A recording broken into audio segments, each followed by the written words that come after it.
everyone! Ever wondered why some people struggle with pleasure and connection, even when it seems like they have everything they need? What if I told you that the roots of this struggle go back to something as fundamental as the way we formed our earliest relationships? Stick around because we're about to uncover how understanding attachment can reshape our approach to mental health.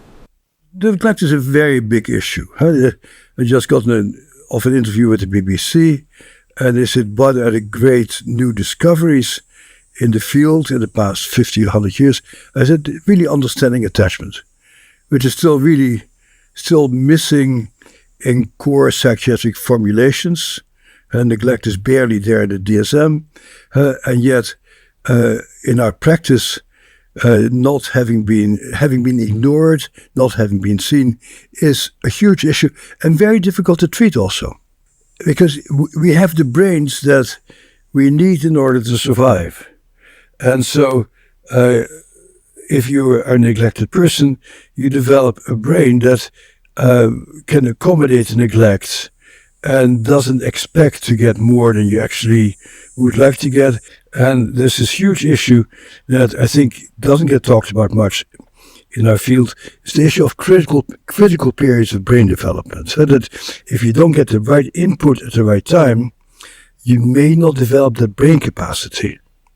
And so if you are an ignored child, that capacity to feel people taking pleasure in you, or you're taking pleasure out of people, may just have not been developed very well. Important part of our development is, and since I have a bunch of grandchildren, I am in the wonderful position to actually notice that if you get a sense of pleasure out of being seen, out of showing things up. When I see my grandchildren, they show me stuff for about 3 minutes and they go off and do something else. Let's kick things off with attachment. This bond we form with our caregivers isn't just about feeling safe, it's like the blueprint for our emotional lives. When we overlook this in mental health, it's like missing out on a key ingredient in a recipe. Without understanding attachment, we're missing out on a crucial part of the puzzle. But here's the kicker. What happens when a child doesn't get the right kind of care? How does that shape their brain and emotional responses later in life?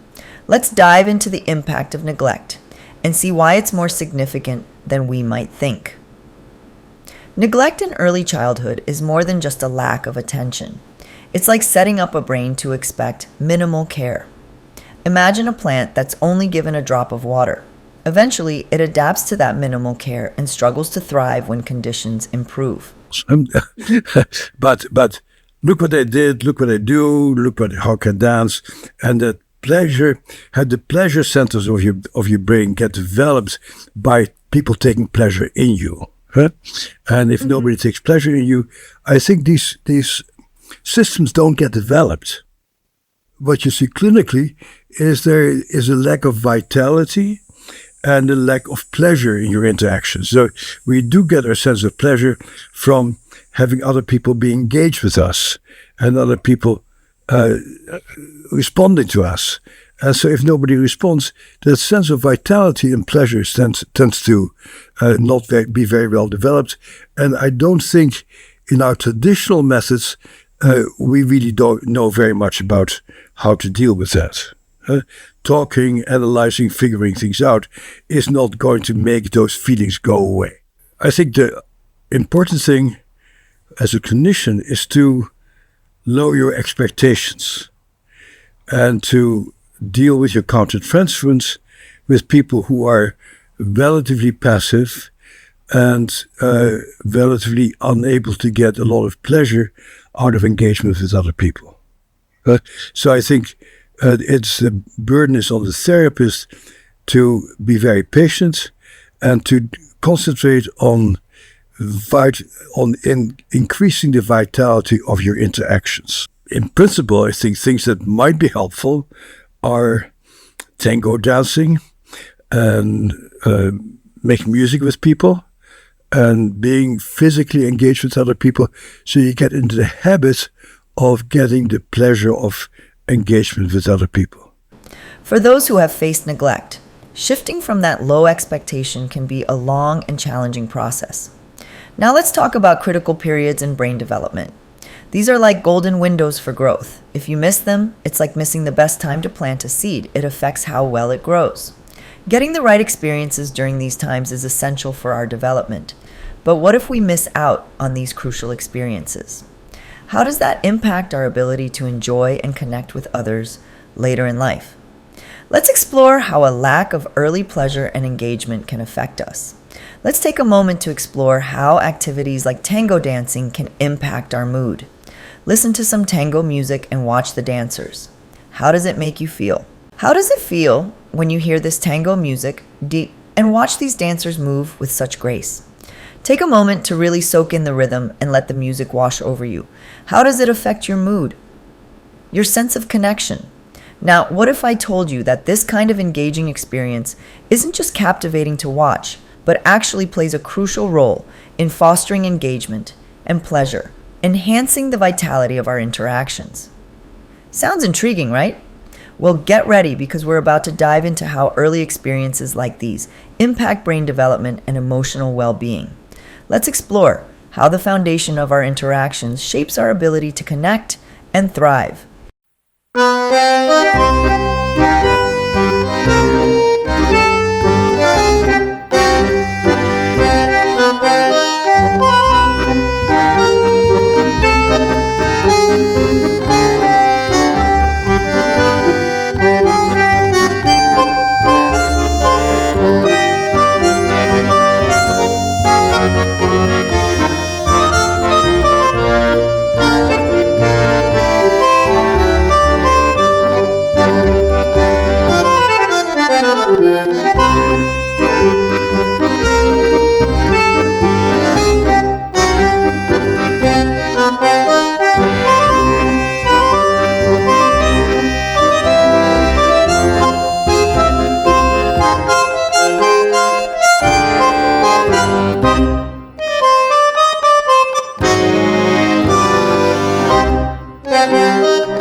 For me, engaging with music and dance can be like a mental reset, turning negative thoughts into a more positive mood.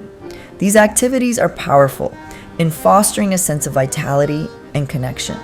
But can traditional therapy methods really address these issues effectively? What can we do to better stimulate and engage those who have had challenging early experiences? Stay tuned as we discuss the therapist's role and how we can enhance our approach. In therapy, traditional methods might not always hit the mark, especially for those with difficult early experiences. Just talking might not be enough to spark joy and engagement. Integrating more dynamic and interactive approaches can make a significant difference in helping clients reconnect with their sense of pleasure. To wrap up, understanding and applying these insights can really transform our approach to emotional health. If you found this discussion helpful, don't forget to hit like, share, and subscribe. I'd love to hear your thoughts and experiences. Drop a comment below and let's keep this conversation going.